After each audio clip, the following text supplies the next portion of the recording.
Hi all. അപ്പോൾ നമ്മുടെ ഇന്നത്തെ പരിപാടി എന്താണെന്ന് വെച്ചാൽ ഈ ഒരു മെറ്റീരിയൽ ഞാൻ വാങ്ങി വെച്ചിട്ട് കുറേ ദിവസങ്ങളായി കേട്ടോ. സ്റ്റിച്ച് ചെയ്യാൻ എടുക്കും, ഏത് മോഡൽ അടിക്കണം എന്ന് ആലോചിക്കും, വീണ്ടും അവിടെ മടക്കി വയ്ക്കും. പിന്നെ നമുക്ക് അതിനായിട്ടൊരു ഇൻട്രസ്റ്റ് ഒന്നുമില്ല. ആ ടൈമിൽ എടുക്കും, ഏത് മോഡൽ അടിക്കണം ആലോചിക്കും, അവിടെ വയ്ക്കും. അപ്പോൾ ലാസ്റ്റ് ഞാൻ ഫൈനൽ ജസ്റ്റ് ഒരു ഫ്രോക്ക് പോലെ തന്നെ സ്റ്റിച്ച് ചെയ്യാമെന്ന് വിചാരിച്ചു കേട്ടോ. ജസ്റ്റ് ചെറിയൊരു പീസാണ്, അപ്പോൾ നമുക്ക് അതിൽ ഒതുങ്ങണ പോലെ വേണമല്ലോ. അപ്പോൾ നമ്മളത് കാരണം ജസ്റ്റ് ഒന്ന് ചെറിയൊരു ഫ്രോക്ക് പോലെ അടിക്കാമെന്ന് വിചാരിച്ചിട്ട് അതിനുള്ള കട്ടിങ്ങിലാണ് കേട്ടോ.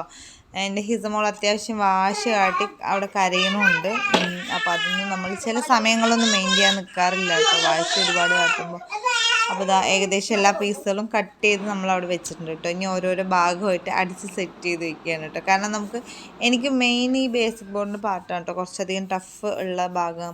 അപ്പോൾ ഞാൻ അതൊക്കെ ആദ്യം തന്നെ ക്ലിയർ ആക്കി വയ്ക്കും. അത് ക്ലിയറായ ബാക്കിയുള്ള കാര്യങ്ങൾ നമുക്ക് പേടിക്കാനില്ല, എന്നെ സംബന്ധിച്ചിടത്തോളം കേട്ടോ. അപ്പോൾ ഞാൻ അതൊക്കെ ഒന്ന് ആദ്യം അത് ക്ലിയർ ആക്കി വെച്ചു. ഇനി നമ്മുടെ സ്കേർട്ടിൻ്റെ ഭാഗമാണ് കേട്ടോ സ്റ്റിച്ച് ചെയ്യാൻ പോകണം. അപ്പോൾ അതും ഞാൻ ആദ്യം തന്നെ എല്ലാം ഒപ്പമാണ് കട്ട് ചെയ്ത് വയ്ക്കൽ കേട്ടോ.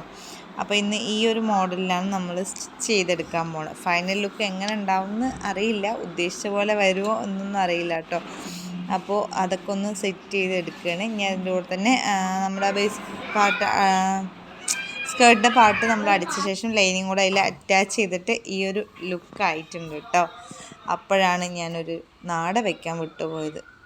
പിന്നെ വീണ്ടും അതിൻ്റെ റീവർക്ക് ചെയ്യേണ്ടി വന്നു. അങ്ങനെ നമ്മൾ നാടയൊക്കെ വെച്ചു. അപ്പോഴാണ് അതിൻ്റെ ഫിനിഷിങ് കിട്ടുന്നുള്ളൂ കേട്ടോ, കാരണം മോൾ അധികം തടിയില്ലാത്തതുകൊണ്ടേ.